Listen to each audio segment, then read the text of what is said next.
नमस्कार. इपिक पाहणी DCS MIS कसा बघावा याबाबत संपूर्ण माहिती सविस्तरपणे आपण या व्हिडिओच्या माध्यमातून समजून घेऊया. एमआयएस पाहण्यासाठी https://efearfar.mahabumi.gov.in/epic पाहणी या संकेतस्थळावर क्लिक करा.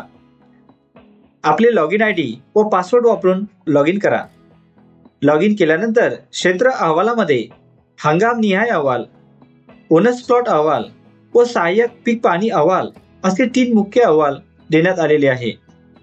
हंगामनिहाय पीक पाहणी पाहण्याकरता येथे क्लिक करा व ड्रॉपडाऊन मेनूमधून हंगाम निवडा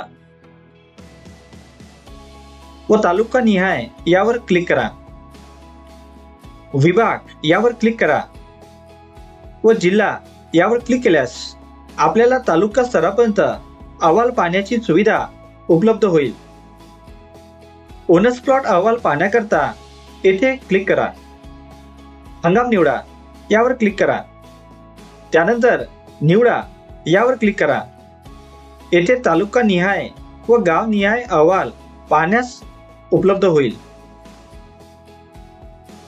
सहाय्यक पीक पाहणी अहवाल पाहण्याकरता येथे क्लिक करा व ड्रॉपडाऊन मेनूमधून हंगाम निवडा. महत्त्वाचे, सहाय्यक पीक पाहणी अहवाल यामध्ये सहाय्यकाने केलेली एकूण पीक पाहणी, मंजूर किंवा नामंजूर तसेच प्रलंबित पीक पाहणी या अहवालात बघता येईल. अशा प्रकारे सहजपणे आपण एमआयएस बघू शकता. धन्यवाद.